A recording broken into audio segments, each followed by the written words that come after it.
बोलो सतगुरुदेव की जय हो।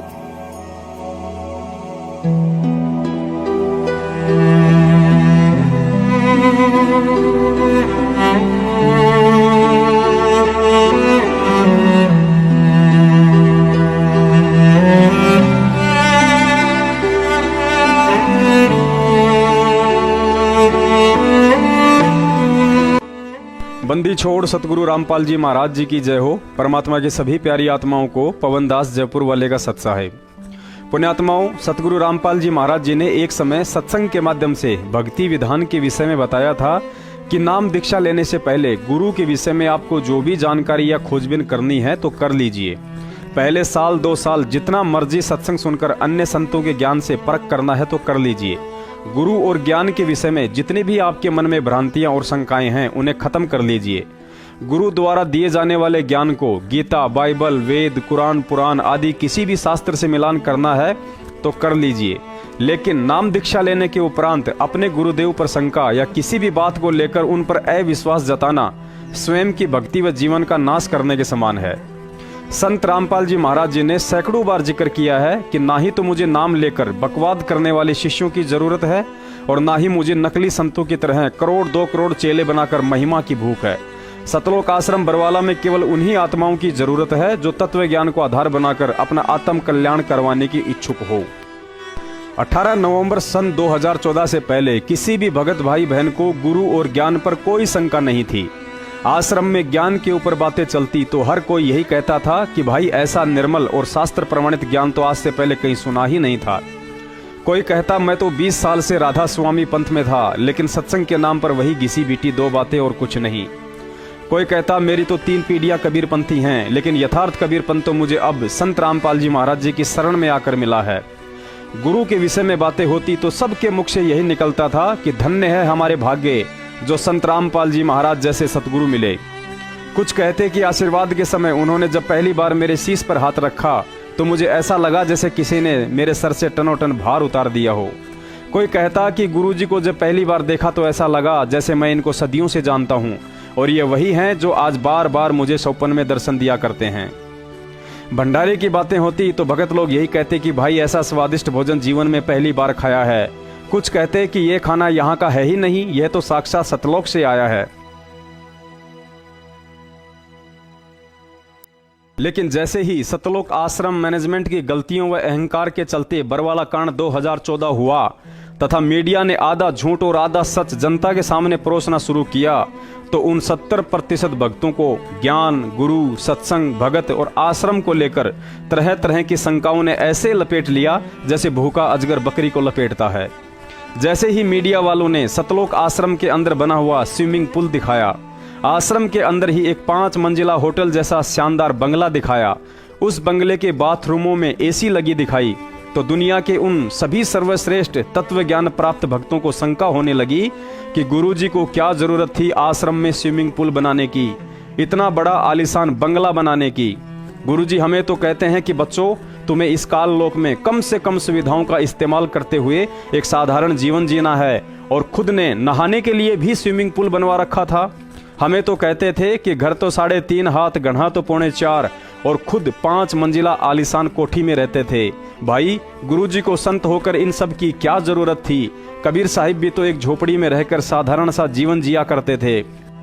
गुरुजी अपने आप को परमात्मा कबीर साहब का भेजा हुआ प्रतिनिधि बताते हैं कि मुझे परमात्मा ने अपनी पावर देकर भेजा हुआ है। फिर गुरुजी को 30-30 बंदूक वाले बॉडीगार्ड की क्या जरूरत थी? दुश्मन तो बनारस में कबीर साहिब जी के भी थे, लेकिन उन्होंने तो कभी अपने साथ एक लठैत भी नहीं रखा। कबीर साहिब जी के साथ भी शेख तकी जैसे दुष्टों ने 52 कसनियां कसी थी, लेकिन उनके चमत्कार और समर्थता के आगे सब फेल हो गए थे। फिर गुरुजी के पास अगर कोई शक्ति थी तो बरवाला कांड में कोई चमत्कार क्यों नहीं दिखाया? पुण्यात्माओं, बरवाला कांड के बाद सैकड़ों की संख्या में ऐसे ऐसे महापुरुषों की शक्ल दास की आंखों के सामने आज भी घूम रही है, जिन्होंने अपने घर से गुरुजी की फोटो और पुस्तकें फटे पुराने बोरे में डालकर कुएं में फेंक दी थी और आज गुरुजी के वकील बनकर उनसे मिलने के लिए हिसार जेल में जाते हैं। नाम बताऊंगा तो उस पाखंडी व्यक्ति को आज रात नींद नहीं आएगी। जिस भक्ति को शिखर में पहुंचाने के लिए आज दुनिया का एकमात्र संत 2-2 बार जेल जा चुका है, दो कौड़ी के इंसानों की गालियां खाता है, अपने भाई बंधु और परिवार के जुल्म सहता है, उस भक्ति के विषय में आदरणीय गरीबदास जी महाराज जी ने पवित्र ग्रंथ साहिब में राम राय जी को समझाते हुए बताया था कि भाई राम राय, सूली ऊपर सेज सुनो रे झूम करा, कि राम राय, परमात्मा कबीर साहिब जी की ये सत भक्ति करना किसी ऐरे गहरे और घिसे पिटे कुसंस्कार वाले जीव के बस की बात नहीं है। इस भक्ति पर तो लाखों में से कोई एक सूरमा ही बड़ी मुश्किल से टिक पाता है। गरीबदास जी महाराज ने सूली के विषय में बताया कि पहले के समय में बड़ा दोष साबित होने पर राजा लोग दोषी व्यक्ति को सूली तोड़ने की सजा सुनाया करते थे, जो आज की उम्र कैद और फांसी से भी कई गुना अधिक कष्टदायी होती थी। जल्लाद लोग एक 5 से 6 फीट का आगे से नुकीला भाले के जैसा मजबूत सरिया जमीन में गाड़ देते थे और दोषी व्यक्ति को रस्सियों से बांधकर उस नुकीले सरिये के ऊपर बैठा दिया जाता था। वह सरिया धीरे धीरे उस व्यक्ति के गुदा द्वार से सिर के बीचों बीच बाहर निकलता था। उस कष्ट को बयान नहीं किया जा सकता। ठीक ऐसे ही एक कबीर जी की सत भक्ति है। समझो भगत की सेज अर्थात बिस्तर उस सूली के ऊपर बिछा हुआ है, अगर जरा भी मर्यादा खंडित हुई तो यह काल 84 लाख योनियों में ठोक देता है। और काल का पहला दाव है कि इस जीव को सतगुरु से दूर करना। उसके लिए यह क्या क्या घटिया तरीके और घातक सूक्ष्म हथियारों का इस्तेमाल करता है, परमात्मा ही जानते हैं। ऐसा ही हथियार और एक घटिया चाल चलते हुए काल भगवान ने शैतान बना भगवान नामक पुस्तक को 15 साल बाद फिर से मोहरा बनाया है। दास ने यह मनगढ़ंत पुस्तक आज से 2 साल पहले ही पढ़ ली थी। आपको जानकर हंसी भी आएगी कि यह पुस्तक परम संत सतगुरु रामपाल जी महाराज जी को टारगेट करते हुए एक ऐसे व्यक्ति ने लिखी है जो किसी जमाने में उनका शिष्य हुआ करता था। नाम है संजय उर्फ संत कृष्णदास जी महाराज, जिला अंबाला, हरियाणा। इसके नाम से ही साबित हो रहा है कि किसी जमाने में संत रामपाल जी महाराज की शरण में यह व्यक्ति भगत बनकर मोक्ष प्राप्ति की उम्मीद में आया था, या उनसे थोड़ा बहुत ज्ञान ध्यान और समाधान लेकर संत का चोला धारण करने की इच्छा से भगत बनने का नाटक करने आया था। संत कृष्णदास महाराज की तरह और भी कई ऐसे महापुरुष हैं जो सतगुरु रामपाल जी महाराज जी से विमुख होकर अपना अलग से चिमटा गाड़ चुके हैं। और यह कोई बड़ी बात भी नहीं है, क्योंकि कबीर साहिब जी अपनी वाणी में बताते हैं कि साहिब के दरबार में गाहक कोटि अनंत, 4 चीज ये चाहते रिद्धि सिद्धि मान महंत। एक और वाणी में परमात्मा ने बताया कि साहिब के दरबार में ऐसा कोई एक, इन तीनों को छोड़कर वो चाहे पुरुष अलेख। दास ने 2 साल पहले ही इस मनगढ़ंत पुस्तक शैतान बना भगवान को पढ़कर रद्दी में डाल दी थी, लेकिन काल तो काल है, वह तो अपने स्वार्थवश कचरे का भी सदुपयोग करना जानता है और अपने कुछ एजेंटों के माध्यम से उस परम संत को भक्तों व दुनिया की नजरों में गिराने का घटिया कुप्रयास करवाने की कोशिश कर रहा है। लेकिन वो कहावत है ना कि 100 गीदड़ मिलकर भी एक शेर का शिकार नहीं कर सकते। और अपने संत बनने के घटिया मंसूबों में सफल ना होने पर जिस गुरुद्रोही व्यक्ति संत कृष्णदास महाराज द्वारा यह पुस्तक लिखवाकर काल जिसका शिकार करने की फिराक में है, वह शेर नहीं बल्कि अध्यात्म का बब्बर शेर है। और उस बब्बर शेर के सामने जब 650 साल पहले दिल्ली के बादशाह सिकंदर लोदी के दरबार में हाथी ने लीद कर डाली थी, तो आज इस कृष्णदास जैसे 2 कौड़ी के गीदड़ों की क्या औकात है जो संत रामपाल जी महाराज जी के ज्ञान आधारी मजबूत पौधों का पत्ता तक हिला दे। शैतान बना भगवान पुस्तक के लेखक का असली नाम संजय दास था। बाद में छुड़ानी धाम के अवधूत स्वामी भगत राम जी से दीक्षा लेकर आज अंबाला में स्वयं संत कृष्णदास महाराज बनकर लोगों को फर्जी दीक्षा दे रहा है। यह व्यक्ति सन 1994 में संत रामपाल जी महाराज जी का शिष्य बना था। 5-6 साल तक उनके साथ सत्संगों में आता जाता रहा। उसके बाद सितंबर सन 2000 में इसके जीवन में क्या भूकंप आया, देखिए इसी पुस्तक के पेज नंबर 8 पर, जब यह डोंगी संत कृष्णदास अपने चेलों को झूठी बकवास सुना रहा था। पुण्यात्माओं, इस कृष्णदास और इसके चेलों के इस बनावटी संवाद को जरा गौर से पढ़ना और सुनना, क्योंकि आगे जब इस झूठ का विश्लेषण किया जाएगा तो आपको समझने में आसानी रहेगी। पुण्यात्माओं, ये पुस्तक है शैतान बना भगवान, इसका पेज नंबर 9 है। और आप जिसे प्रार्थना है इसको थोड़ा ध्यान से सुनना, इसकी एक एक बात को, क्योंकि आगे परमात्मा इसका विश्लेषण करवाएंगे तो आप जी को समझने में आसानी होगी। ये जो संजय है, संजय उर्फ कृष्णदास महाराज, ये अपने शिष्यों को बता रहा है सतगुरु देव जी के विषय में। क्या बता रहा है? पृष्ठ नंबर 60 पर, मुझे संत रामपाल दास को नाम देने की आज्ञा मेरे पूज्य गुरुदेव स्वामी राम देवानंद जी ने दी। कबीर साहिब हमारे परमेश्वर हैं। पुण्यात्मा, इस लाइन को ध्यान से पढ़ना। कबीर साहिब हमारे परमेश्वर हैं, वे समय समय पर मुझ दास को संभालते रहते हैं। यानी ये गुरुजी के विषय में बता रहा है कि संत रामपाल जी महाराज ने एक पुस्तक में लिखा है कि कबीर जी हमारे परमेश्वर हैं और वे समय समय पर मुझ दास को संभालते रहते हैं। आगे फिर ये अपने चेलों को क्या बता रहा है, इन सभी ढोंगी बनावटी बातों का एक ही उत्तर मैं आपको समझाऊंगा। परमेश्वर कबीर साहिब जी को तो एक नौकर बना लिया जो टाइम टाइम पर इनकी संभाल करते रहते हैं। दिव्य दृष्टि दे दी जो सब ब्रह्मांडों को देखकर चित्र बनाए हैं। एसी गाड़ी में बैठे बैठे दिव्य दृष्टि सारे ब्रह्मांडों ने देख ले से। आसन लगाकर बैठना, थोड़ी देर मालिक का ध्यान करना, यो तो ढोंगियों का काम होता से, संतों का थोड़ी होता है। संतों इसी गाड़ी में बैठकर मोबाइल फोन सुनते सुनते चारों तरफ से राइफल बंदूक पिस्तौलों वालों का पहरा लगाकर दिव्य दृष्टि ने खोल ले से। जब सब देखकर चित्र बनाए से। सन 1951 में कबीर साहिब जी ने भेजा था और परमेश्वर कबीर साहिब मार्च 1997 से मिल गए थे। उसके बाद संभाल रहे हैं। अभी आगे अपने भक्तों को क्या कह रहा है, मेरे प्यारे भक्तों, परमेश्वर कबीर की प्यारी जीव आत्माओं इस प्रकार की ढोंग की बातें बताकर ये भोले भाले जीवों को अपने जाल में फंसाते हैं। मेरी आंखों के सामने की घटना सन 2000 में घटी, जो मैं उस समय इनके संत रामपाल दास जी के साथ रहता था। भक्ति का प्यासा था। सतगुरु गरीबदास महाराज जी की फूल रूपी वाणी का मैं भंवरा था। महाराज की वाणी प्रचार में दिन रात इनके साथ रहता था। न धूप न छाया, न दिन न रात, कुछ भी नजर नहीं आता था। बस एक ही लक्ष्य होता था कि महाराज जी सतगुरु जी की वाणी का प्रचार अखंड पाठ करते और कराते हैं। इसमें हर प्रकार से सेवा करते हुए शरीर को पूरा कर देना है। दूसरा कभी लक्ष्य ही नहीं है। ये तो मेरे बंदी छोड़ कबीर साहिब जानते हैं, आप नहीं जान सकते। परंतु मेरे जीवन में सितंबर 2000 में एक भयंकर तूफान आया जिसने मेरे कुछ अज्ञान के पर्दे दूर किए। अब ध्यान से सुनना पुण्यात्माओं कि इसके जीवन में 2000 में क्या घटना घटी जो इस मूर्ख के अज्ञान के सारे पर्दे हटा दिए।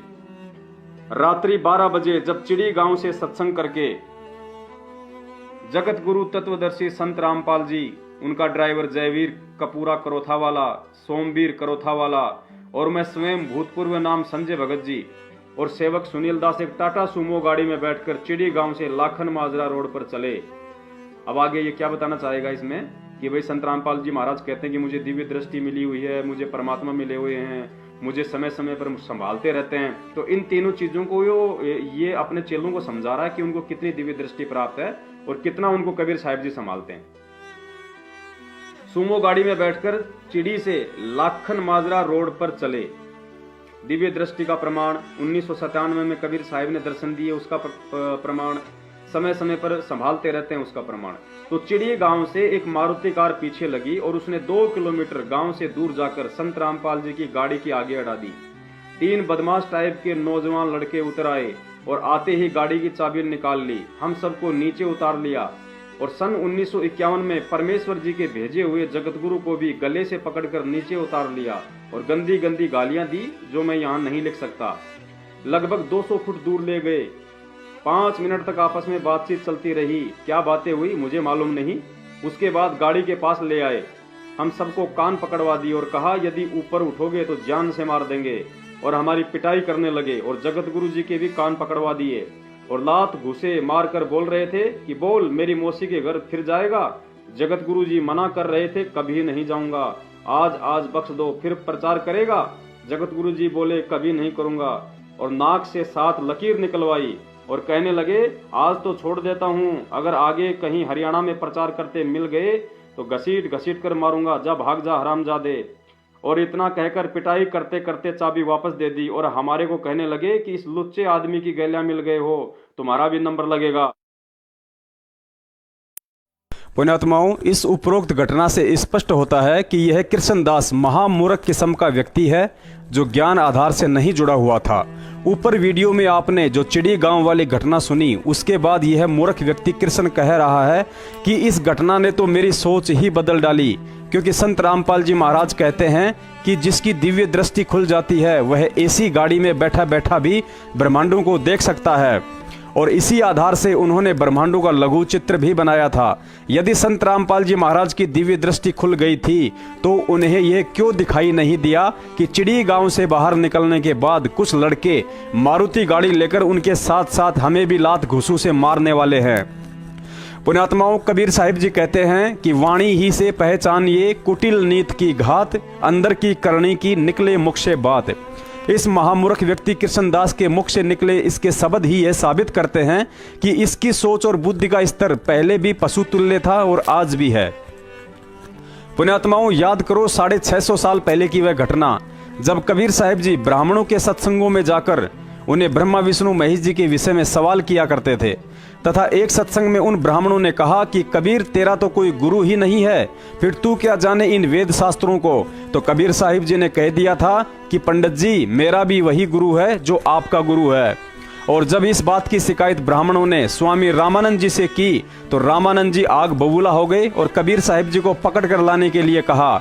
और सबको पता है 5-7 ब्राह्मणों का टोल कबीर साहिब जी को पकड़ने के लिए जुलाहों की बस्ती में गया और कबीर जी के साथ साथ उनके माता पिता नीमा नीरू जी को भी लाठियों से खूब पीटा।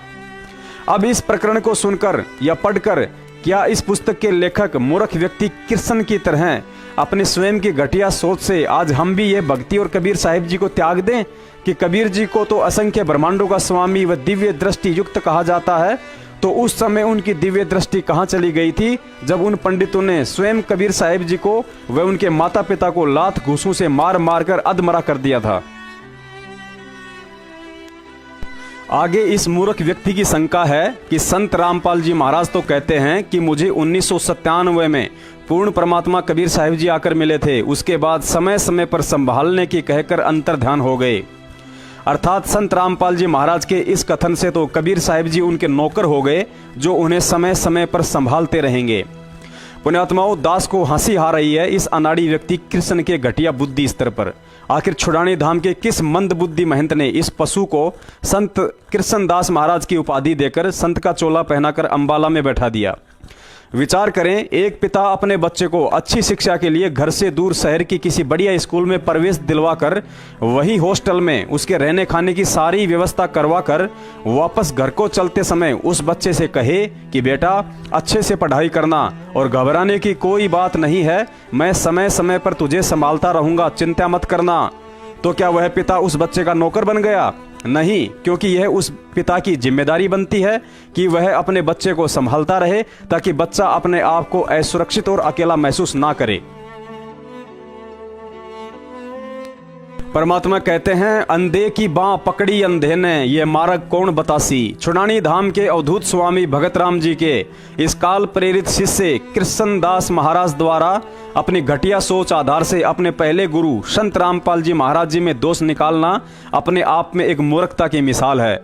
असल में यह व्यक्ति भगत नहीं बल्कि काल एजेंट था। अगर इसका उद्देश्य शिष्य बनकर भक्ति ही करना होता तो छुड़ानी धाम के महंत अवधूत स्वामी भगत राम जी से दीक्षा लेकर एक भगत बनकर भक्ति करता, न कि अंबाला में आश्रम खोलकर संत गिरी का ढोंग करके अपने साथ साथ सैकड़ों व्यक्तियों को शिष्य बनाकर उनका जीवन बर्बाद करता। पुण्यात्माओं, आगे इस पुस्तक के पेज नंबर 11 पर यह मूर्ख व्यक्ति कह रहा है कि मैं तो एक सामान्य व्यक्ति हूँ, ना ही कबीर जी का अवतार हूँ और ना ही मुझे संत रामपाल जी महाराज की तरह दिव्य दृष्टि प्राप्त है। लेकिन तुरंत ही पेज नंबर 12 पर कह रहा है कि एक समय करोथा आश्रम से संत रामपाल जी महाराज के भाई महेंद्र दास और सेवक विजेंद्र ने मुझे फोन किया और कहा कि कृष्णदास महाराज जी, हम आपसे नाम दीक्षा लेना चाहते हैं, लेकिन हमने सुना है आप पहले संत रामपाल जी महाराज के शिष्य थे, आपको उस आश्रम से क्यों निकाला गया और आपको नाम उपदेश देने का आदेश किसने दिया है। आगे कृष्णदास महाराज ने लिखा है कि जब महेंद्र दास बात कर रहा था तो वही पास में जगत गुरु संत रामपाल जी महाराज भी बैठा हुआ था। पुण्यात्माओं, यह मूर्ख व्यक्ति कृष्ण पेज नंबर 11 पर स्वयं लिख रहा है कि मैं तो एक सामान्य व्यक्ति हूँ, मैं ना ही तो कबीर जी का अवतार हूँ और ना ही मुझे संत रामपाल जी महाराज की तरह दिव्य दृष्टि प्राप्त है। फिर इस पेज नंबर 12 पर यह बात लिखते लिखते अचानक से इसकी दिव्य दृष्टि कैसे खुल गई, जिसने तुरंत देख लिया कि संत रामपाल जी महाराज जी भी उस समय वही बैठे हुए थे जब उनका भाई महेंद्र इससे बात कर रहा था। अर्थात इस मनगढ़ंत पुस्तक में टोटल झूठ और पाखंड का समावेश मात्र बदले की भावना है और बदला यही है कि जो जो व्यक्ति मंद बुद्धि होंगे वे संत रामपाल जी महाराज जी की भक्ति से दूर हो जाएंगे। और यदि तू एक सामान्य ही व्यक्ति है, तेरा कबीर जी से कोई लेना देना नहीं है, ना ही तुझे कोई दिव्य दृष्टि प्राप्त है और ना ही उपदेश करने का आदेश है, तो फिर क्यों संत बनने का ढोंग करके लोगों को शिष्य बनाकर उन्हें नरक में ठोकने का बीजा बना रहा है। कबीर साहिब जी ने कहा था कि जो मम संत सत्य शब्द दृढ़ावे, वाके संग सब राड बढ़ावे। अर्थात कबीर जी के असली संत के साथ आज भी वही होगा जो 650 साल पहले स्वयं कबीर जी के साथ हुआ था। आगे इस पुस्तक के पेज नंबर 15 पर कृष्णदास महाराज ने लिखा है कि 2001 में पूना महाराष्ट्र में रविंद्र ढाका के यहाँ सत्संग था। मैं भी साथ ही था, लेकिन मैंने वहाँ जो देखा वह सब एक अन्य भक्त कृष्णकांत को भी बताया। आगे यह कृष्णदास महाराज पेज नंबर 16 पर लिखता है, पूना की घटना के बाद मैं बेचैन रहने लगा। कुछ दिन बाद मुझे संत रामपाल जी महाराज जी ने अपने कमरे में बुलाया, जहां वह औरत भी बैठी थी। कमरे में हम 3 ही थे। संत रामपाल जी महाराज जी का पैर उस औरत की जांघ के ऊपर रखा हुआ था और वह औरत उनके पैर दबा रही थी।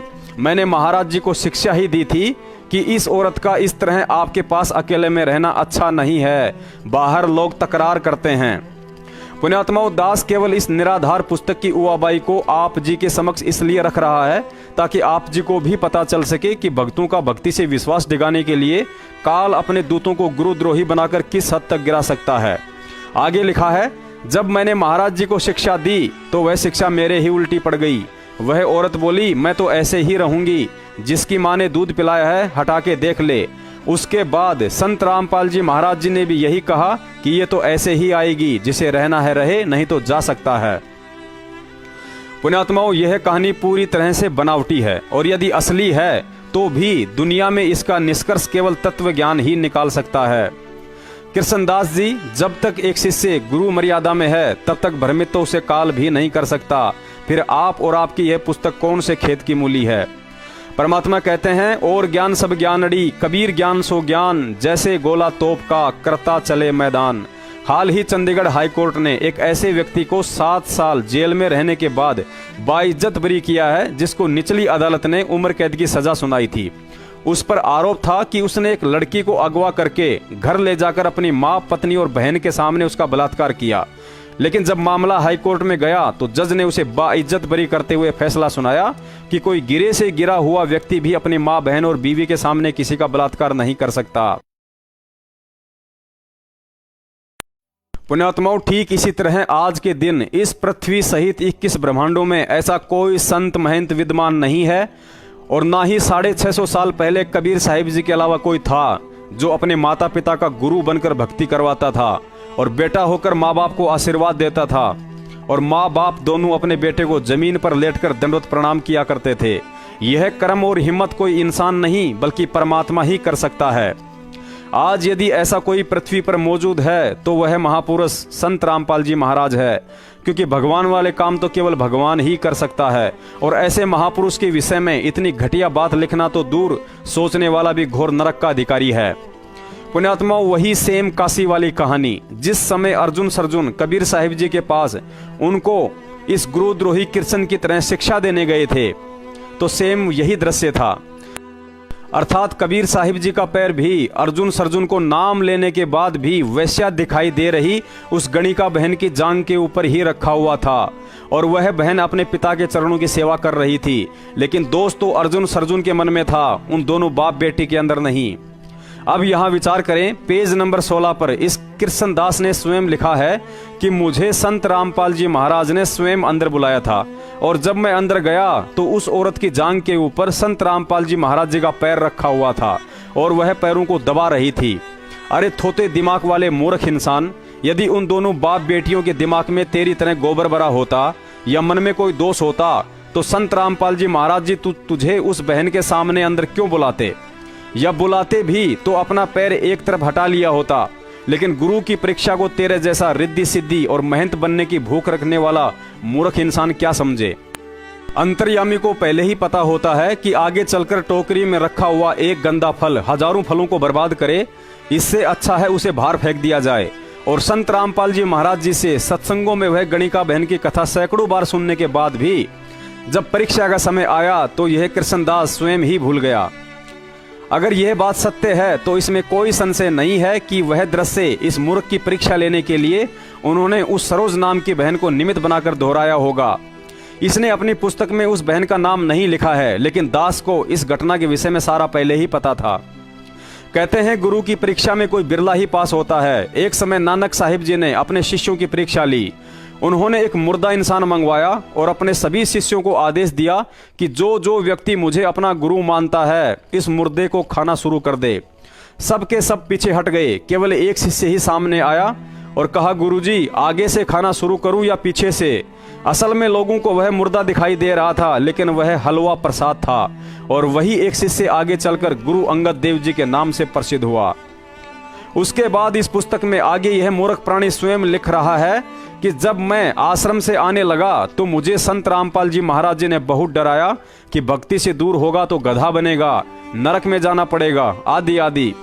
मूर्ख व्यक्ति जिसे तू डराना कह रहा है उसे संत भाषा में समझाना कहते हैं, जो कि संत रामपाल जी महाराज पिछले 23 साल से सभी को संदेशा देते आ रहे हैं कि सतगुरु के उपदेश का लाया एक विचार, जय सतगुरु मिलते नहीं तो जाते नरक द्वार।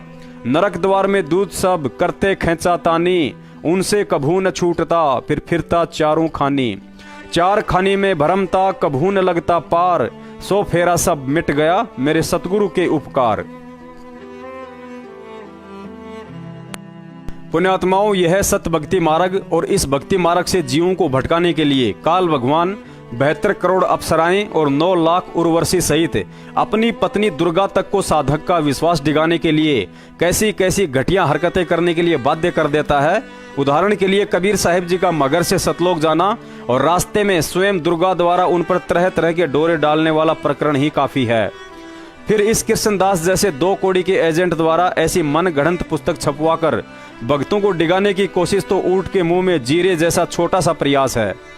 परमात्मा ने इसीलिए कहा था कि पाकी फसल देखकर गर्बियो मत किसान, अभी तो झोले बहुत हैं भाई घर आले तब जान। दुनिया भूल चुकी है तो याद दिला देते हैं कि 650 साल पहले कबीर साहिब जी ने तत्व ज्ञान की उल्टियां कर रहे अपने 64 लाख शिष्यों की परीक्षा लेने के लिए एक गणिका बहन जो नाम उपदेश से पहले वैश्या का कर्म करती थी उसे निमित्त बनाया और कुछ ऐसा खेल रचा कि जगत के साथ साथ हम 64 के 64 लाख मूर्खों ने कबीर साहिब जी को भड़वा भड़वा कहकर त्याग दिया था। लेकिन आज 650 साल बाद हमें समझ आ रहा है कि भड़वा परमात्मा नहीं, असली भड़वे तो हम थे जो इस कृष्णदास महाराज जैसे किसी ऐरे गहरे नत्थु बेरे के कान भरने से भ्रमित हो गए थे। पुण्यात्माओं, इस काल प्रेरित दुनिया के लोग भी बड़े अजीबो गरीब है। दुनिया वालों ने जिस कबीर साहिब को 650 साल पहले भड़वे का प्रमाण पत्र दे दिया था, आज उसी कबीर साहिब जी को पुनः पूर्ण परमात्मा का प्रमाण पत्र देकर कुछ तो उनकी भक्ति कर रहे हैं और कुछ उन्हीं के नाम से दुकान खोलकर बैठे हैं। आज से 15 साल पहले यह पुस्तक लिखकर इस गुरुद्रोही कृष्ण ने भी काल प्रेरणा से वही कहानी दोहराकर भक्तों को संत रामपाल जी महाराज जी से दूर करना चाहा था। लेकिन भगत का स्वभाव हंस जैसा होता है, वह निरख परख किए बिना सतगुरु तो बहुत दूर की बात किसी आम व्यक्ति में भी दोष नहीं देख सकता है, क्योंकि इस सत भक्ति में सोचे हुए का भी क्रमदंड जीव को भुगतना पड़ता है। इस कृष्ण जैसे पाखंडी लोगों ने ही कबीर साहिब जी के विषय में हम 64 लाख को उल्टा पाठ पढ़ाकर उनसे दूर कर डाला था, जिसकी सजा हम आज तक भुगत रहे हैं। देखिए इस मन गढ़ंत पुस्तक शैतान बना भगवान का वही पेज नंबर 16, जिसको पढ़ने के बाद आप जी को पता चलेगा कि इस कलयुगी गुरुद्रोही कृष्ण की बुद्धि का स्तर अर्जुन सर्जुन से अधिक नहीं है, जो कबीर साहिब जी को शिक्षा देकर उनके ही गुरु बन बैठे थे।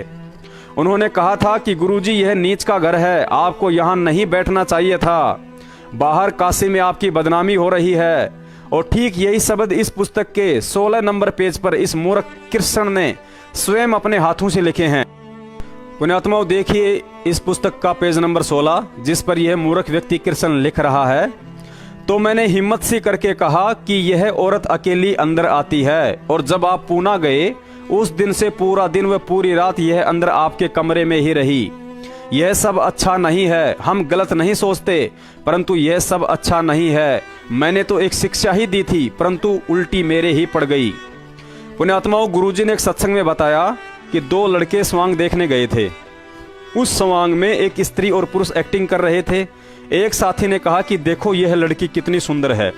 साथी ने कहा कि यह लड़की नहीं बल्कि लड़का है, लेकिन वह मानने को तैयार नहीं था।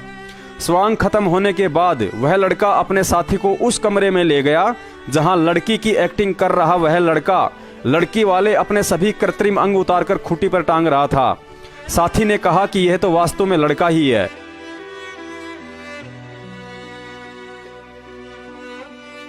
पुण्यात्माओं, गुरुजी ने बताया जब अगली बार वह लड़का दोबारा स्वांग देखने गया तो वही लड़की और लड़का एक्टिंग कर रहे थे, लेकिन उसके मन में जरा भी उन्हें देखकर लड़की वाले भाव नहीं आ रहे थे, क्योंकि उसे पता चल गया था कि ये दोनों लड़के हैं, केवल बनावटी वस्त्र और अंग लड़की वाले पहन रखे हैं। पुण्यात्माओं, ठीक ये स्थिति संत की होती है। जब इस बात की जानकारी सतगुरु रामपाल जी महाराज जी के लाखों भक्तों को हो चुकी है कि असल में हम सब आत्मा हैं और काल भगवान ने इस आत्मा के ऊपर जीवों को मोह माया में फंसाने के लिए नर और नारी करके यह बनावटी खोल पहना रखी है, तो बुद्धिमान व्यक्ति विचार कर सकता है कि लाखों लोगों की सोच बदलने वाले परम संत रामपाल जी महाराज जी की स्वयं की क्या सोच होगी। दूसरी बात, सतगुरु रामपाल जी महाराज जी को केवल वही व्यक्ति पहचान सकता है जो कोयल का बच्चा होगा। गुरु आश्रम में हो या किसी भगत के घर, यदि एक शिष्य या शिष्या को उनके पास रात दिन रहकर सेवा का अवसर मिल जाए तो उस आत्मा के लिए इससे बड़ा सौभाग्य और क्या हो सकता है।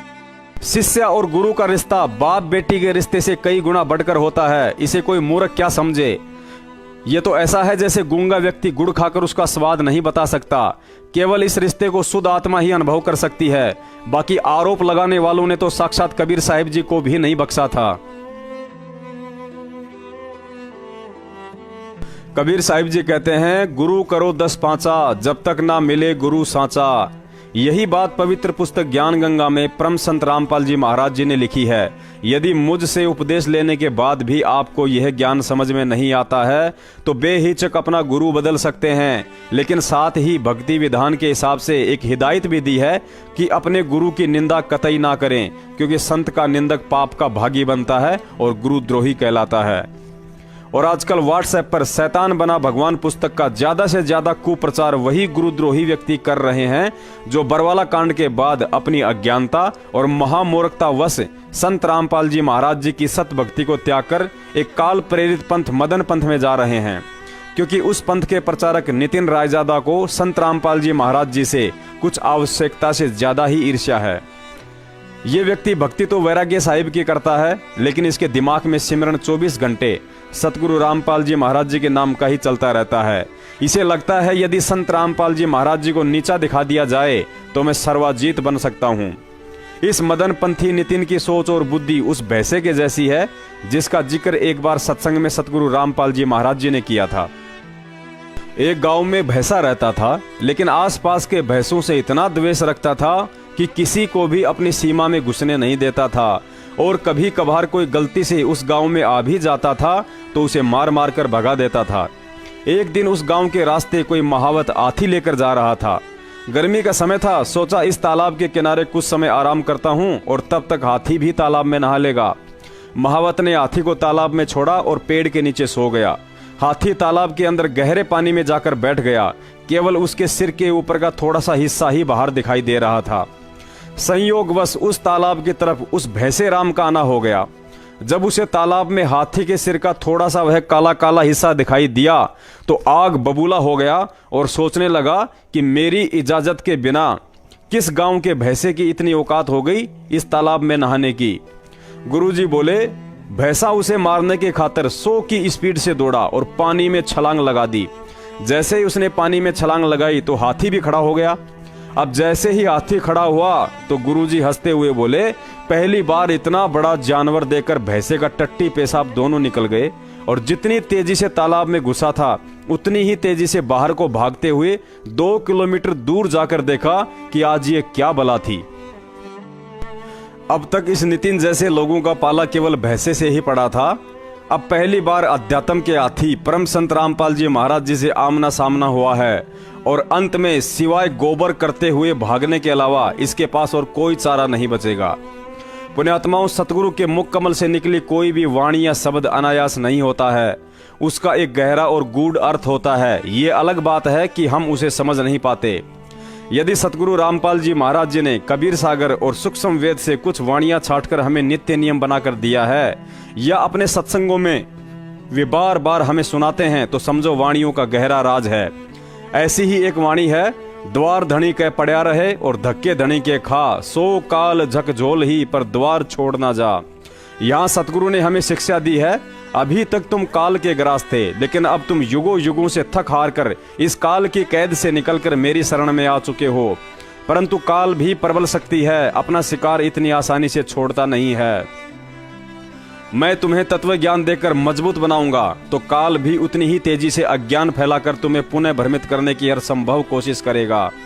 मैं तुम्हें सत्य से परिचित कराऊंगा तो काल भी उतनी ही तेजी से तुम्हें किसी न किसी बहाने झूठ की नाव में सैर करवाने का भरकस प्रयत्न करेगा। मैं तुम्हें भक्ति और भगवान पर विश्वास दिलाने के लिए 100 सत्य प्रमाण दिखाऊंगा तो दूसरी तरफ ये काल तुम्हारे सामने सैकड़ों सफेद झूठ परोसेगा जो बूर के लड्डू की तरह होगा, दिखने में सुंदर लेकिन खाने में 2 आने के भी नहीं। ऐसा ही एक और बूर का लड्डू इस पुस्तक शैतान बना भगवान के पेज नंबर 5 पर जबरन परोसा गया है। कृष्णदास महाराज लिखता है कि स्वयं मेरे सामने महेंद्र ने शब्द उच्चारण किए हैं, हमें तो ज्ञान नहीं था, पहले अज्ञान में समय बर्बाद कर दिया, हम दोनों भाई बैठकर पीते थे। वाह रे मेरे कृष्णदास महाराज, तूने उदाहरण भी दिया तो ऐसे महापुरुष का दिया। जब 100 झूठे इंसान मरते हैं तो उस जैसा एक पैदा होता है, यानी महेंद्र भगोड़ा। बरवाला कांड के बाद इस महेंद्र के चरित्र को देखने के बाद संत रामपाल जी महाराज का भगत जरूरत पड़ी तो कुत्ते की बात पर यकीन कर लेगा, लेकिन इस दुष्ट महेंद्र की बातों पर नहीं। हमने गुरु संत रामपाल जी महाराज को बनाया है, काल एजेंट महेंद्र को नहीं। और ना ही हमें तेरी और तेरे बाप महेंद्र की बातों पर कोई यकीन करना है, क्योंकि तू 2001 में ही गुरुद्रोही बन चुका था और महेंद्र 2014 के बाद बन गया। पुण्यात्माओं, इसीलिए दास ने यह पुस्तक आज से 2 साल पहले ही रद्दी में डाल दी थी, क्योंकि इस पुस्तक में लिखी किसी भी बात का कोई ठोस आधार या प्रमाण नहीं है और ना ही इन बातों का वर्तमान में कोई वजूद है। और रही बात शराब पीने की, तो मूर्ख प्राणी कृष्णदास यह बात नारद जी से जाकर बोल कि तेरा गुरु कालू झीमर तो नाम लेने से पहले शराब पीता था, मांस खाता था, तू उसे छोड़ क्यों नहीं देता। यह बात जाकर उन 100 करोड़ हिंदुओं को बोल कि तुम जिस रामायण को पढ़कर पंडिताई कर रहे हो, उस रामायण को लिखने वाले वाल्मीकि जी पहले मांस खाते थे और शराब पीते थे, अतः तुम इस रामायण को पढ़ना छोड़ क्यों नहीं देते।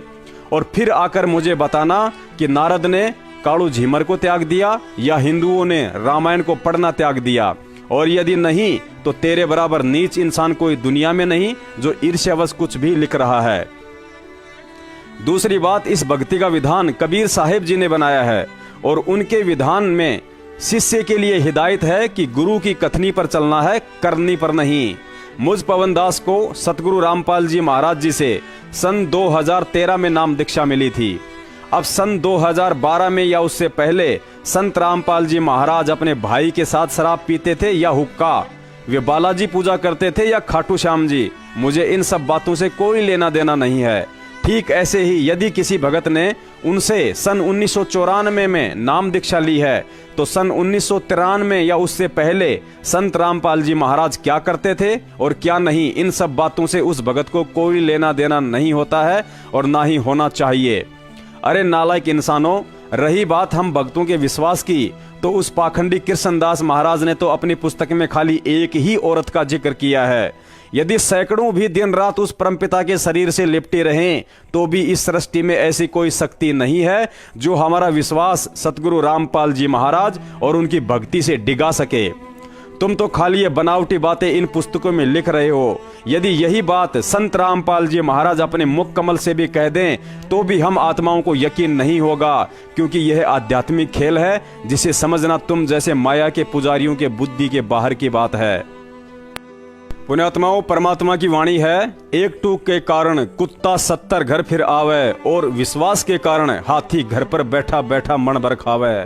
तो भाई, हम उन कुत्तों में से नहीं हैं जो आज किसी गुरु के चरण चाट रहे हैं और कल को किसी और के चाटने लग जाएंगे। तत्व ज्ञान देकर सतगुरु रामपाल जी महाराज हमें अपनी पहचान करवा चुके हैं। हम काल के कुत्ते नहीं बल्कि दयाल के हंस हैं। नितिन जी, वह समय काफी पुराना हो चुका है जब सर्वानंद जैसे पंडितों ने हमारी अज्ञानता का फायदा उठाकर हमारे से तालियां बजवा दी थी कि कबीर हार गया, कबीर हार गया। उस समय हम तो अनपढ़ थे ही थे, लेकिन कबीर साहिब जी भी अनपढ़ बनकर लीला कर रहे थे।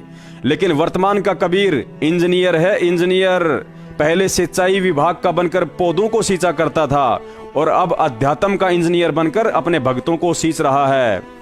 आज आप लोग ये जो थोते परमाणु बम फोड़कर जिन भक्तों को तोड़ने की फिराक में घूम रहे हो, वह गंदगी तो बरवाला कांड 2014 में ही संत रामपाल जी महाराज से दूर हो चुकी है।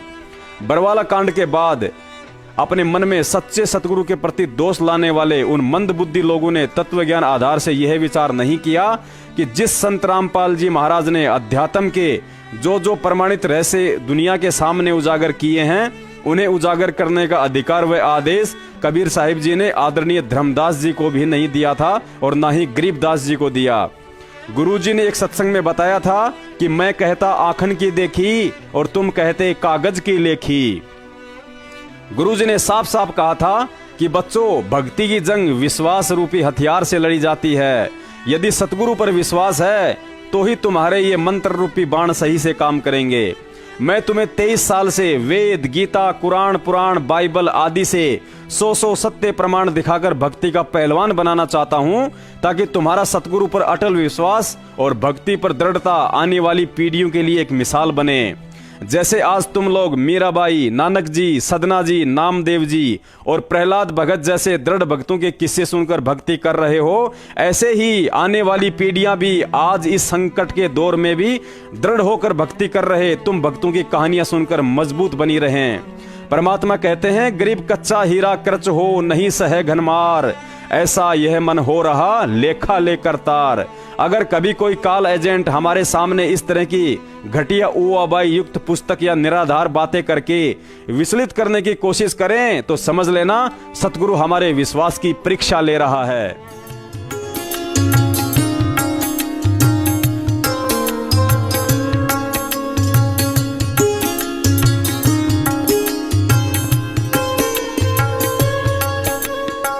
गुरु मानुष कर जानते ते नर कहिए अंध, ओ है दुखी संसार में फिर आगे काढ़ के फंदे। कहते ऐसे महापुरुष को एजे तुम मनुष्य ट्रीट करोगे तो लाभ नहीं मिलेगा।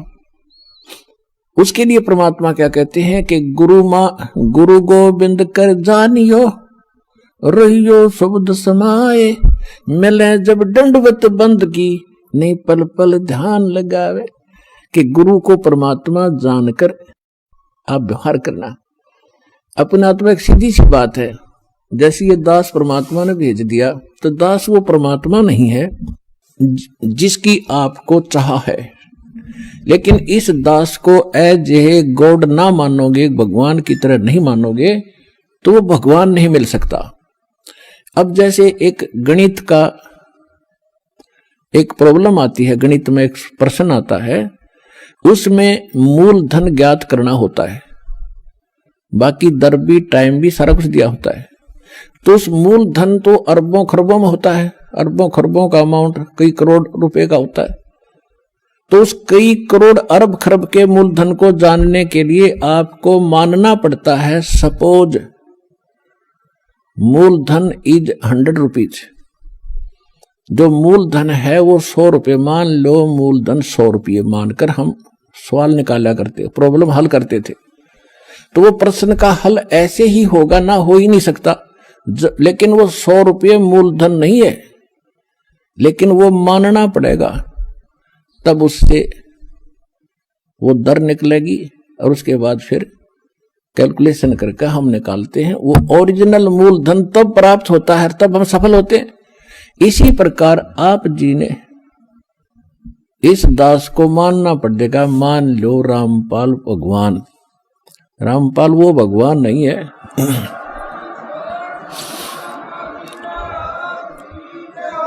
और इसको एज ए गुरु ट्रीट करके, एज ए गॉड ट्रीट करके आपने अपनी आदत सुधारनी है। क्योंकि जब आप यहां से जाओगे, यहां से चलते ही गुरु का रोल पहले भी रोल है, फिर भी आपके साथ रहेगा। इस दास के रूप में आपका नीचे से गणेश जी के दरबार से अकाउंट क्लियर कराता चलेंगे। यानी आप जब यहां से चलोगे तो ऑटोमेटिकली आपके रास्ते साफ पाओगे। जैसे स्थान स्थान पर वो खड़े होते हैं, चौराहे पर सिपाही होते हैं ट्रैफिक को डाइवर्ट करने के लिए, ऐसे जब आप संसार छोड़ कर चलोगे आपको आप बताते चलेंगे आप इधर जाओ, आप इधर जाओ, तो आप गणेश जी के उसमें जाओगे, वहां जाते आपको क्लियरेंस चिट मिलेगी, अग जाइए जी आप जाओ, क्योंकि आपकी भक्ति ऐसी बन जाएगी, उनसे आप मुक्त होते चले जाओगे। फिर आओगे स्वाद चक्र में, यानी सावित्री ब्रह्मा के दरबार में, तो वहां भी आपको क्लियर चिट मिलेगी, आप जाओ जी आपका काम पूरा, क्योंकि परमात्मा पहले करवा के जा चुका होगा इस दास के रूप में, और फिर आगे जाके बैठ जाता त्रिकुटी के ऊपर, जहां मालिक का यहाँ इस ब्रह्मांड में एक मूल स्थान है, ऑफिस है, कार्यालय है। जैसे प्रत्येक देश में प्रत्येक देश का एक राजदूत भवन होता है, तो इस दास के रूप में आपको परमात्मा उस त्रिकुटी पर मिलेगा। तो फिर आप जाओगे नाभि कमल में, नाभि कमल में विष्णु और लक्ष्मी जी का दरबार है, वहां आपको फिर वहां से अकाउंट क्लियर लेना पड़ेगा, वो भी चिट आपको 4 मिलेगी, नो ड्यू सर्टिफिकेट। फिर आप आओगे हृदय कमल में, विष्णु पार्वती और शिव का जो दरबार है, फिर वहां से आप चलोगे, और फिर आओगे आप कंठ कमल में, दुर्गा का स्थान, वहां से भी आपको क्लियर चिट मिलेगी। फिर आप पहुंचोगे त्रिकुटी पर, त्रिकुटी पर जाकर के फिर 3 रास्ते बन जाते हैं, उसको त्रिवेणी बोलते हैं। इन्हें कख भी नहीं पता त्रिकुटी पर, ये राधा स्वामी वाले कहते हैं हम तो साढ़े, तो हमने कोई जरूरत नहीं वेद ग्रंथों का, किसी को हम नीचे के भगवानों से हमने कोई लेना देना नहीं, हम तो सीधे त्रिकुटी में ध्यान लगाते हैं। त्रिकुटी को बरवाड़ा का बस स्टैंड है, वहीं पहुंच जाओगे त्रिकुटी पे, वाह भाई वाह। त्रिकुटी तक पहुंचने के लिए बहुत जोर लगेगा तुम्हारा, 7 जन्म भी नहीं, 100 जन्म नहीं पहुंच सकते साधनाओं से। 5 काल नाम के जानो, 5 काल के नाम जो आप करते हो, साधना कोई है नहीं, गुरु तुम्हारे है ही नहीं, क्योंकि जो राधा स्वामी के मुखिया थे शिवदयाल जी, उसका कोई गुरु नहीं, और वो भूत बनकर अपनी शिष्या में बोल रहा है, जैसे हम भूत बोलते हैं। यहाँ पर आप देख लो किस किस के अंदर बातें करते, ऐसा वो बातें कर रहा है वहां पर। तो कहने का भाव ये है कि त्रिकुटी पर जब आप पहुंचोगे तो वहां इस दास के रूप में परमात्मा मिलेंगे, और जैसा व्यवहार विचार आपका यहां है और जो डिमांड आप यहां लेकर मर रहे हो, तो वहां जाके फिर नहीं मांगोगे कोठी चाहिए जी, कार बन जाए, तो परमात्मा कहें जाते नीचे तू कार कोठी ले, वापस भेज देंगे। तो ये भी आपकी इच्छा यहां से इसलिए हटाई जाती है कि केवल ये मांगो, साई इतना दीजियो जा मैं कुटुंब समावे, हम भी भूखे न रहे अतिथि न भूखो जावे। बता फिर क्या रहे, क्या मांगने। कुटुंब समान का अर्थ है परिवार की रिक्वायरमेंट ऑफ द फैमिली। अब रिक्वायरमेंट, अगर आपने कोई मोटरसाइकिल की आवश्यकता है तो वो भी देगा भगवान, अवश्य देगा। अगर आपको कार की आवश्यकता तो कार भी देगा, ये गारंटीड समझ लेना। अब जिसने जाना है खेत में और वापस आना, बताओ वो क्या करेगा हेलीकॉप्टर का, वो तो मतलब की बकवाद कर रहा है।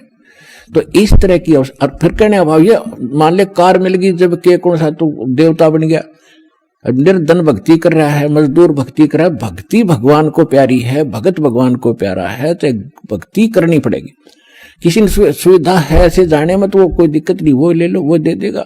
लेकिन एक मजदूर ने कहा मैंने कार चाहिए, तो कार ने शर्मा मारा, कसी ठाके तो जाके वहां खड्डा खोदना, कार ने क्या करेगा।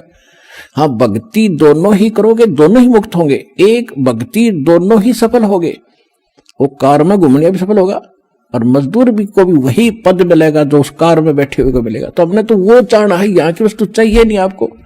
तो इस प्रकार जब इस तरह की भावना आपकी हट जाएगी तो वहां त्रिकुटी पे एग्जाम होगा आपका। जैसा व्यवहार, जैसा विचार आपका यहाँ इस दास के प्रति है, भगवान देखता रहता है। कहते मौला बैठा मोरचे और देखे जन की भेड़, दवा 10 कोट जम किंकर तहां एक नाम की खेड़। अब जैसे यहाँ आपको तरीके बताए जाते हैं, उदाहरण और एग्जाम्पल दे दे के, कथा सुना के, कि परमात्मा जब तपस्या पर आए काल के इस लोक में, तो धर्मदास जी को परमात्मा बता रहे हैं कि जब मैंने उस काल को ये कहा, परमेश्वर कबीर जी बता रहे हैं कि जब मैंने उस काल को ये कहा कि मैं नीचे जाऊंगा और सब जीवों को बताऊंगा तो भगवान नहीं है, और सब गलत मंत्र जाप कर रहे हैं, उनको यथार्थ ज्ञान दूंगा, यथार्थ मंत्र दूंगा और सब जीवों को पार करके सतलोक ले जाऊंगा, तूने बहुत दुखी कर दिया इनको, भगवान की आत्माओं को।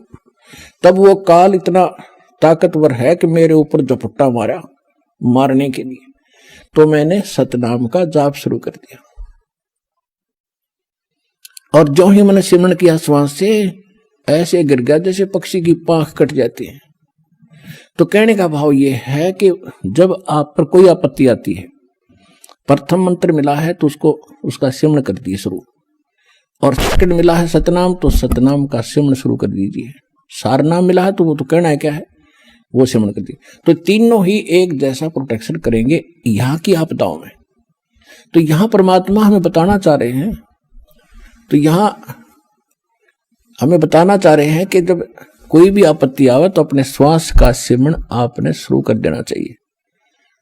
और उस श्वास उसके अंदर जैसे मौला बैठा मोर्चे और देखे जन की भेड़, भेड़ माने भिड़ंत, यानी किस तरीके से ये लड़ता है। जैसे एक सैनिक है और उसके पास बंदूक है, गन है, अब वो गन न छोड़ के और पत्थर ठाको मारने चल रहे तो किसा क्या कल है उसके अंदर। तो आपको ये सतनाम, ये नाम की एक बंदूक दे रखी है, हथियार दे रखा है इस काल के दूतों के साथ लड़ने के लिए। अब जब आपके ऊपर आपत्ति आती है, यम के दूत आते हैं, चाहे परमात्मा ने लिखा, गरीबदास जी ने लिखा है कि वो परमात्मा आपकी हर गतिविधि देखता भक्त की, और आपको ये भी देखता है कि वो किस तरह से उनसे निपटेगा काल के दूतों से। कहते 12 करोड़ यम के दूत, 4 दूतों की तो बात ही छोड़ो जो तुम्हें लेने आते हैं।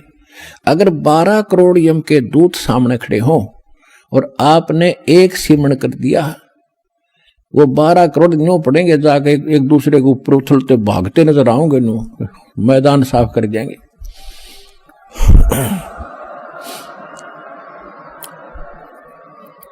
अब कहते हैं मौला बैठा मोर्चे, मौला माने वो परमात्मा अपने स्थान पर देखा, और आप बैठे, मौला बैठा मोर्चे देखे जन की भेड़।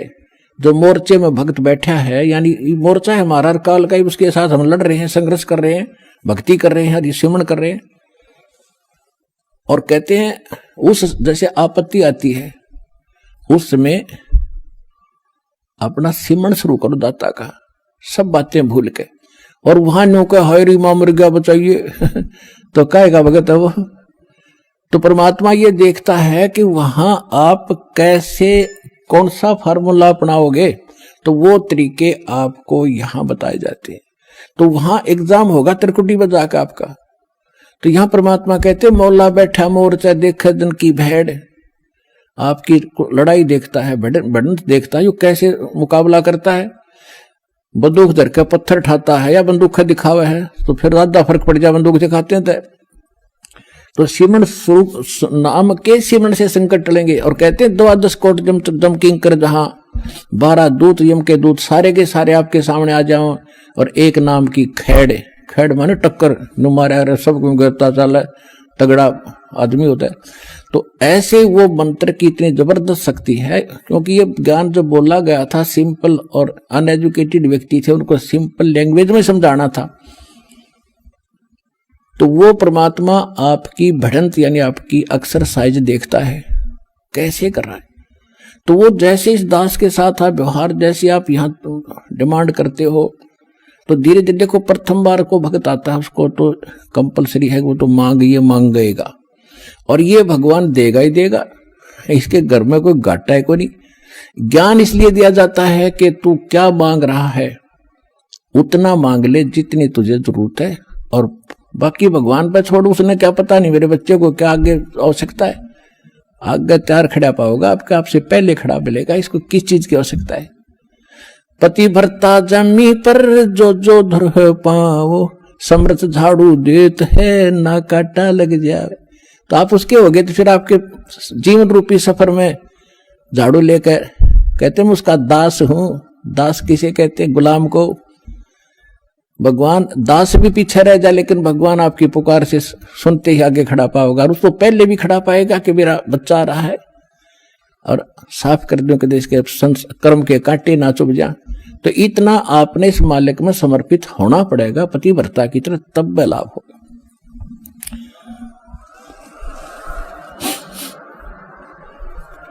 जब आप त्रिकुटी पर पहुंचोगे, अब जैसा भाव आपका यहां है, जैसे स्वप्न में भी फिर ऐसा ही करते हैं, जैसा आप अपने जागृत जीवन में कर रहे हो दिन में, ऐसा ही आपका फिर स्वप्न होगा। ये स्वप्न दिन में कोई केले बेचे रेडी लगा के बाजार में, वो करता ले 10 के 20, 10 के 20, 10 के 20, 8 के 20, 8 के 20, ऐसा नहीं मिलेगा। तो सपने में फिर वो नहीं बोलेगा ले लो 10 के 20, 10 के 20। तो अब जैसा रिहर्सल आप यहां कर रहे हो, जब आपकी मृत्यु होगी आपको स्वप्न होगा, और उस स्वप्न में आप जो यहां कर रहे हो वहां बोलोगे जाके भगवान के दरबार में, भगवान के सामने। तो इसलिए पहले देखो, ये तो मालिक है, आपको टाइम देगा पूरा, आपकी उम्र बढ़ाओगा जब भक्ति नीत रखोगे तो, और तब तक आपकी यहाँ की संसारिक सुविधा भी सारी सेट कर देगा, क्योंकि उसको मालूम है ये जीव है। और कितना ज्ञान सुना ले, जब तक, अब सीधी सी बात है, जब तक पैर में काटा है, इतना कितनी सलाह दे ले जूता पहन ले, जूता पहन ले, कतई नहीं पहन सकता। वो तो काटा काट निकालना ही पड़ेगा जब जूता पुराना है। तो ये दास आपसे भक्ति करावेगा तो आपके ये कर्म के काटे ये दुख जरूर दूर करेगा, ये गारंटी समझे।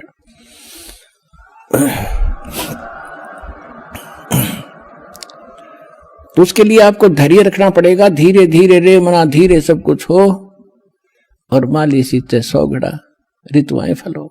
फिर गुरु मानुष कर जानते, गुरु बिन माल, गुरु मानुष कर जानते, ते नर कहीं है अंध, ओ है दुखी संसार में फिर आगे काल के फंद।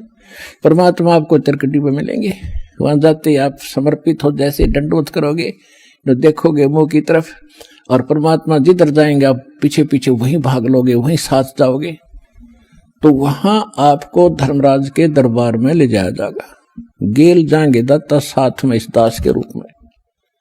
भाई कर ले गुरु वकील मुकदमा भारी है। परमात्मा सब तरह की सलाह देते हैं कि गुरु आपके एज एडवोकेट का भी काम करेगा उस धर्मराज या न्यायाधीश के दरबार में, जो यहाँ का चीफ जस्टिस है 21 ब्रह्मांड का, एक ब्रह्मांड का। तो वहां साथ जाएंगे दास के रूप में परमात्मा, और उनको कहेंगे कि सर निकालो गीता अध्याय नंबर 18 के श्लोक नंबर 66 को। ये विधान है भगवान का, सर्वधर्मान परित्यज माम एकम शरणम व्रज अहम तवा सर्व पापे भयमुक्षामि मा शुच। वो किताब खुल जाएगी गीता वहीं पर कि इस तेरे भगवान की बोली हुई है ये, इस ब्रह्म की। और देखो ये क्या कहता है कि मेरे सतर के सब पूजा मुझे दे दो और फिर तुम जाओ, अब जी छोड़ो इसको। ये ओम नाम का जाप 2 सेकंड, सतनाम में 2 सेकंड मंत्र आपको दिया जाता है, उसमें प्रथम जो मंत्र है सतनाम 2 अक्षर का, जो पहला अक्षर का मंत्र है ये ब्रह्म का है ओम। इसकी कमाई वहां दे देंगे, फिर वो ऑटोमेटिकली छोड़ देंगे, आ जाओ जी आप फिर। और फिर दूसरा मंत्र है सतनाम का, दूसरा अक्षर है, उसकी कमाई फिर अक्षर पुरुष के लोक में देंगे जाके, वहां भी आपके साथ रहेगा परमात्मा इस दास के रूप में। और जब फिर 11वां द्वार पार किया, फिर 12वें द्वार को पार करके तब सतलोक में जाया जाएगा। ये 11वां द्वार, कोई 10वें द्वार तक अटक रहा है, एक ने कितना 11वीं खिड़की पर सुन ली अधूरा से अधूरा। ये थे नीम हकीम, ये मधु परमहंस रांजडी वाला, 11वीं खिड़की आ गई, किसी नहीं पाई आज तक। ये थे काल के दूत। और परमात्मा को पता था कि इन मेरा संत धोएगा जाके, सारे की पोल पाड़ देगा। तो वो 12वां द्वार पार करके सतलोक में प्रवेश करेंगे और तब वहां चले जाएंगे जहां लौटकर कभी नहीं आते। तो परमात्मा की भक्ति और साथ में गुरु का यूं सहयोग आपको सदा बनाए रखना पड़ेगा। गुरु को सिर पर राखियो, गुरु सौंप्या से सौंप्या गुरुदेव को, सफल हुआ ये शीश नित्यानंद, इस शीश पर आप बसे जगदीश। कोटि जीव कोटि शीश तन दे लिए, जमराजा की फेंट एक शीश देख ले, सतगुरु अपने की भेंट। कहते इस काल को तने असंख्य शीश दे दिए, कित बेमौत मारा तेरे को, और एक शीश गुरु को देकर देख, सतगुरु को शीश देने का मतलब ये नहीं काट कर देना। एक गुरु शिष्य थे और गुरु उनको पढ़ा करते थे, बेटा गुरु की आज्ञा का पालन होना चाहिए, गुरु को भगवान के तुल मानना चाहिए। एक दिन उस गुरु ने परीक्षा लेनी चाहिए और कहा कि भाई आज मैं आपसे एक आदेश करता हूं। 5-7 भगत थे गुरु चेले, तो सब चेले कहने लगे जो आदेश हो गुरुदेव कि भी मेरे सर में 5-5 जूते मारो। अब 5 के 5 सुन हो गए। तो फिर वो याद दिलाते हैं कि गुरु की आज्ञा का जो पालन नहीं करते वो शिष्य फेल होते हैं। भाई देख लो, और तो उठे नहीं, एक खड़ा हुआ, अपना जूता निकाला, गुरुजी के चरणों में बैठ के अपने सिर में मारे 5 पट। गुरुजी बोला भाई डांडी मत मारे, तेरे सिर में नहीं मेरे सिर में कहा था मैंने, मेरे मारे। तो उस विवेकशील चेले ने कहा जी ये दास का शीश भी तो आपका ही है। तो कहने का भाव ये, आपने ऐसे समर्पित और विवेक से होना पड़ेगा, तब गुरु बिना आपका मोक्ष नहीं। और गुरु आपको मिल गया, आप कल्याण कराओ, अपने परिवार को लाओ और जहां तक संभव हो सके इस ज्ञान को फैलाओ, बहुत बड़ा परोपकार होगा, आपको विश्व का कल्याण होगा। बोलो सतगुरुदेव। जिसके सिर पर कृपा गुरु की, वो दुख कैसे पाएगा। जिसके सिर पर कृपा गुरु की, वो दुख कैसे पाएगा। नाम गुरु जी का जप लेगा, नाम गुरु जी का जप लेगा, जीवन सफल बनाएगा। जिसके सिर पर